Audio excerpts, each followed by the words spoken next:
ඔයාලගේ ශුද්‍ර ජීව විද්‍යාව පාඩමේ තියෙන පානීය ජලය පිරිසිදු කිරීමේ ක්‍රියාවලිය කියන අනුමාත්‍රකාව ගැන. එතකොට ඔයාලා මෙන්න මෙහෙම හිතන්න.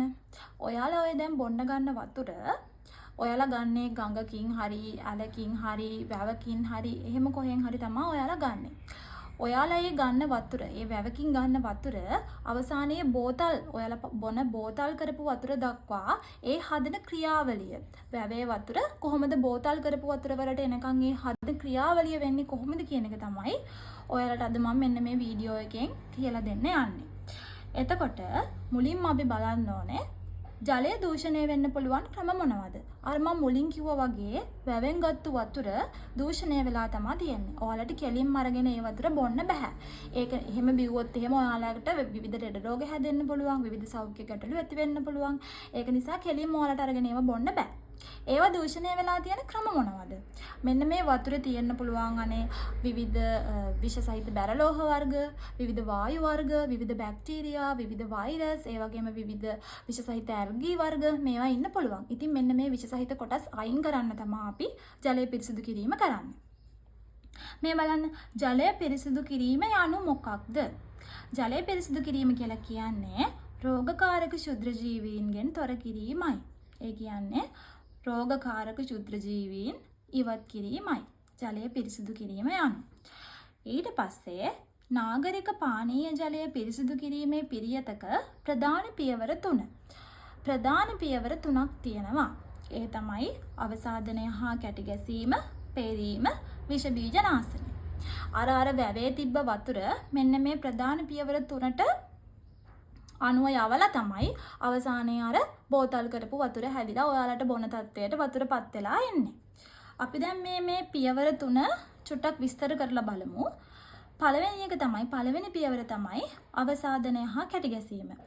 අවසාදනය හා කැටි ගැසීම ගැන කතා කරනකොට ළමයි අර වැවෙන් ගත්ත වතුර ලොකු ටැංකි වල පුරවලා ගොඩාක් වෙලාවක් මේ තියෙන්නේ විශාල සංජායකවල සැලකිය යුතු කාලයක් ගොඩාක් වෙලාවක් කියලා තැම්පත් කරලා තියෙනවා. එතකොට මොකද්ද වෙන්නේ? ඔයාලා දැකලා තියෙනව නේද නිකන් වතුර ටැංකියක ගොඩාක් වෙලාවක් තිබ්බට පස්සේ වතුරවල තියෙන එක එක ගල් කෑලි, වැලි කෑලි මේවා අර පතුරට ගිහින් තැම්පත් වෙනවා. අන්න ඒ සිද්ධියම තමයි මෙතනත් එයාලා බලාපොරොත්තු වෙන්නේ. එතකොට ඒ තියෙන විශාල අංශමය ද්‍රව්‍ය පල්ලෙහාට ගිහිල්ලා තැම්පත් වෙනවා. එතකොට ලේසියෙන් අපිට උඩ තියෙන වතුර ටික ගන්න පුළුවන්. ඒක තමයි අවසාදනය කියලා කියන්නේ. අවසාදනය කියලා කියන්නේ විශාල අංශමය ද්‍රව්‍ය පල්ලෙහාට ගිහිල්ලා තැම්පත් වෙන එක. එතකොට මේ පල්ලෙහාට යන්න තරම් බර මදි චූටි අංශු වලට මොකද්ද වෙන්නේ? මෙන්න මේ චූටි අංශු වල තියෙන අවසාදනය වැඩි කරන්න අපිට වෙනම ක්‍රමයක් පාවිච්චි කරන්න පුළුවන්. ඒක තමයි ඇලම් එකතු කිරීම. මේ බලන්න මෙන්න මේ රූපෙන් මම ඒක ලස්සනට පැහැදිලි කරලා තියෙනවා. මේ තියන්නේ අර පල්ලෙහාට යන්න බරමදි චූටි අපද්‍රව්‍ය අංශු. මේ තියන්නේ වතුර ටැංකිය. එතකොට මේ තියන්නේ ඇලම් කියලා හිතන්න. මේ තියන්නේ ඇලම්. සාමාන්‍යයෙන් මේ ඇලම් වලට තියන්නේ ධන ආරෝපණයක්. එතකොට මේ අපද්‍රව්‍ය වලට තියන්නේ ඍණ ආරෝපණයක් කියලා හිතන්න. එතකොට මේ ධන ආරෝපණය වෙච්ච දේවල්, ඍණ ආරෝපණය වෙච්ච දේවල් වලට ආකර්ෂණය වෙනවනේ. ඔයාලා ඒක දන්නවනේ. එතකොට මෙන්න මේ දෙක එකට ආකර්ෂණය වෙලා මෙන්න මේ වගේ පොඩි කැටි වගේ ඒවා ඇති වෙනවා. ගුලි වගේ ඒවා ඇති වෙනවා. එතකොට මෙන්න මේ ඇති වෙච්ච ගුලි ඒ වගේ බර වැඩිනේ ළමයි. අර තනියම තිබ්බ අංශු වලට වඩා. එතකොට ඒවට ඒ පල්ලෙහාට යන්න ඕන කරන අවශ්‍ය බර ලැබෙනවා. එතකොට මෙයාලා ලේසියෙන්ම පල්ලෙහාට ගිහින් මෙන්න මේ වගේ පතුල තැම්පත් වෙනවා. ඒක තමයි අපි කියන්නේ අවසාදනය වැඩි කරගන්න අපිට ඇලම් එකතු කරන්න පුළුවන්.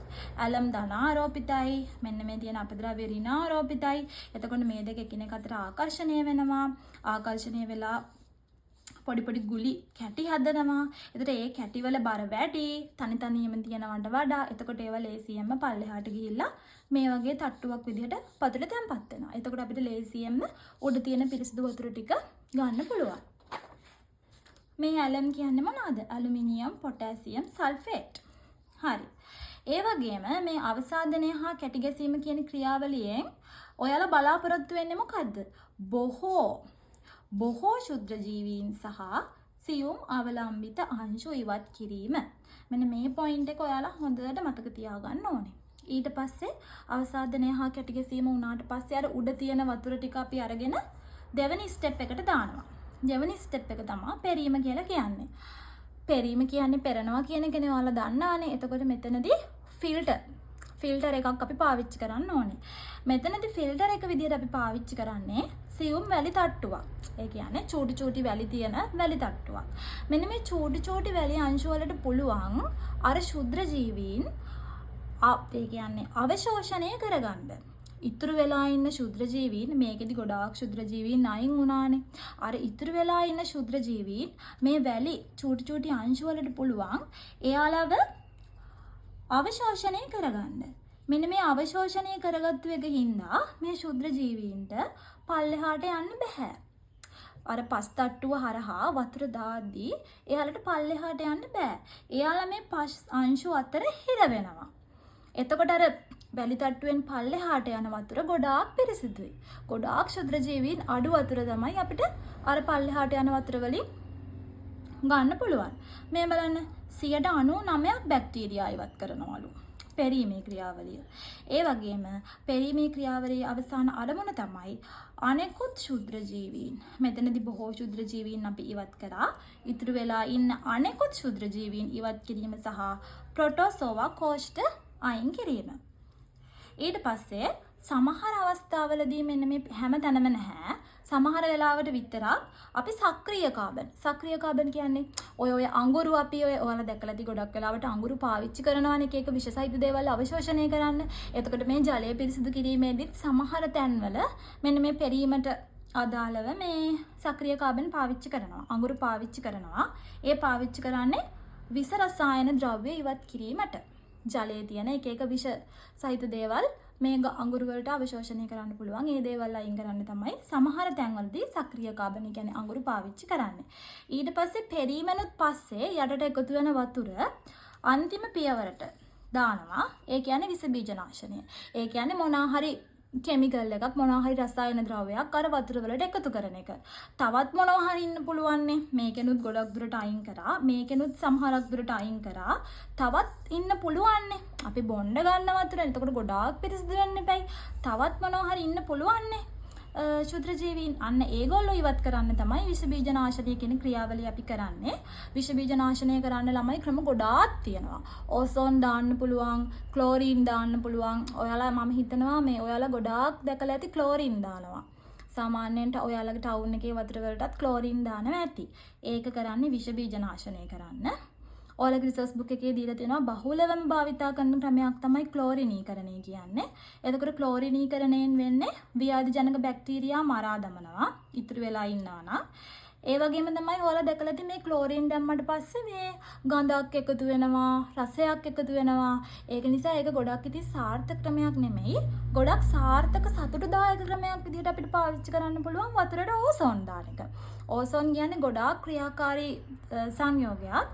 ඕසෝන් දැම්මට පස්සේ ළමයි කිසිම රසයක්වත් කිසිම ගන්ධයක්වත් එකතු වෙන්නේ නැහැ. එතකොට අපිට අර ඒක සතුටින් බොන්න පුළුවන්. මුකුත් ගඳක් එන්නේ නැහැ. එතකොට ඒක ගොඩක් සාර්ථක ක්‍රමයක්. ඕසෝන් මගින් විෂ බීජනාශනය කිරීම අපි කරන්නේ ඔක්සිකරණයෙන් ශුද්‍ර ජීවීන් මරා දාන්න. මෙන්න මේ අර එක දේ වගේ කෘත්‍ය ඔයාලා හොඳට මතක තියාගන්න ඕනේ. ඕසෝන් මගින් කරන්නේ මොකද්ද?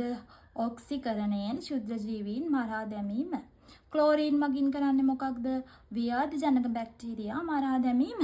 පෙරීම කරන්නේ අය අපි අනෙකුත් ශුද්‍ර ජීවීන් සහ ප්‍රොටෝසෝවා කෝෂ්ඨ ඉවත් කිරීමට. අවසාදනය හා කැටි ගැසීම කරන්නේ අය අපි බොහෝ ශුද්‍ර ජීවීන් සහ සියුම් අවලම්බිත අංශු ඉවත් කිරීමට. මෙන්න මේ අපි එක පියවර තුනේ කතා කරපු එක කෘත්‍යයන් වල කෘත්‍යයන් 3ක් මතක තියාගන්න පොඩි එක්ස්ට්‍රා ටිප් එකක් කියලා දෙන්නම්. අවසාදනය හා කැටි ගැසීම බොහෝ ශුද්‍ර ජීවීන් සහ සියුම් අවලම්බිත අංශු ඉවත් කරයි. අවලම්බිත අංශු ඉවත් කරන්නේ මොන පියවරෙන්ද කියලා ඔයාලගේ එක්සෑම් එකේ ප්‍රශ්නයක් ඇහුවොත් අවසාදනය හා කැටි ගැසීම ඊට පස්සේ පෙරීම අනිකුත් ශුද්‍ර ජීවීන් සහ ප්‍රොටෝසෝවා කෝෂ්ඨ ප්‍රොටෝසෝවා කෝෂ්ඨ ඉවත් කරන්නේ මොන පියවරෙන්ද කියලා ඇහුවොත් පෙරීමේ පියවරෙන්. ඊට පස්සේ ඕසෝන් එකතු කිරීම ඔක්සිකරණයෙන් ශුද්ධ ජීවීන් මරා දමයි. ඔක්සිකරණයෙන් ක්ෂුද්‍ර ජීවීන් මරා දාන්නේ මොන පියවරෙන්ද කියලා අහුවොත් ඕසෝන් එකතු කිරීමේ පියවර මගින්.